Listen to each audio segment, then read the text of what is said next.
আজ আমি ছোলা কচু আলু দিয়ে একটা রেসিপি করছি। তো এটা খুবই ভালো লাগে খেতে। এটা রুটি, পরোটা এবং ভাত দিয়ে সবকিছু দিয়ে ভালো লাগে বন্ধুরা। তো দেখো কিভাবে বানাচ্ছি। তো এখানে আমি ছোলা কচুটাকে একটু ভাপিয়ে নিয়েছিলাম আগে। কারণ এটা তাড়াতাড়ি সেদ্ধ হতে চায় না। সেই কারণে আমি কোনো কচুটা সেদ্ধ হয় কিন্তু কোনো কচু সেদ্ধ হতে চায় না। সেই কারণে আমি ছোট পিস করে কেটে নিয়েছি। তারপরে একটু সেদ্ধ করে নিয়েছিলাম। তারপরে এখানে তেলের মধ্যে বেশ কিছুটা তেলের মধ্যে ভেজে নিলাম এটাকে। তা আগেই ভেজে তুলে নিলাম কারণ আলুর সঙ্গে ভাজতে গেলে একটু ভেঙে যাবে, যেহেতু সেদ্ধ করা আছে। তো রান্নাটাও খুব তাড়াতাড়ি হয়। এখানে আমি আলুটাও ছোট করে পিস করে নিয়েছি একই সাইজের। তারপর এখানে আমি ভেজে নেব এটাকে লবণ হলুদ দিয়ে খুব ভালো করে। এটাকে আলুটাকে খুব ভালো করে ভেজে নেব। তো ভাজতে অর্ধেক সেদ্ধই হয়ে গেছে মনে করো। তো যাই হোক এখানে আলুটা ভেজে নিচ্ছি। তো এই রান্নাটা তোমরা অবশ্যই একবার করে খেও। তো তোমরা খাও কি না এভাবে একটু জানাবে। তো এখানে আমি আলুগুলোকেও ভেজে তুলে নিলাম।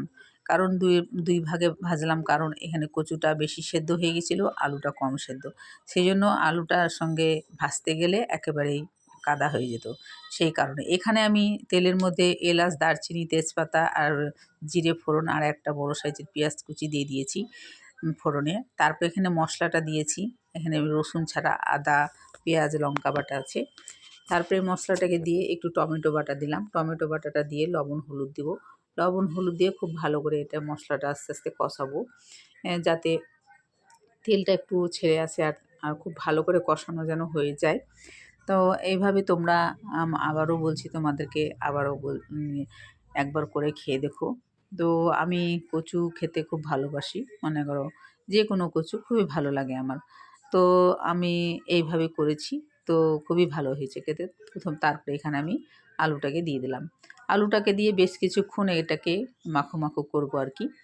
এখানে কষিয়ে নেবো আলুটার সাথে, মশলাটার সাথে কষিয়ে নেওয়ার পরে এখন আমি কচুটা দিব না, কারণ কচুটা বেশি সেদ্ধ হয়ে গেছে।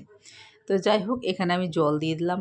জল বেশি দেব না, অল্পই দেব। আর আলুটাও বেশ ভালো হয়ে সেদ্ধ হয়ে গেছে। তারপরে এখানে জল দিয়ে দিলাম পরিমাণ মতন। এবার আমি কচুটাকে দিয়ে দেবো। কচুটাকে দিয়ে কিছুক্ষণ ফুটিয়ে নামিয়ে নেব একটু চিনি দিয়ে। তো তোমরা যদি চিনি খাও একটু মিষ্টি হলে ভালোই লাগে। তো তোমরা যদি চিনি না খাও তাহলে চিনিটা স্কিপ করতে পারো।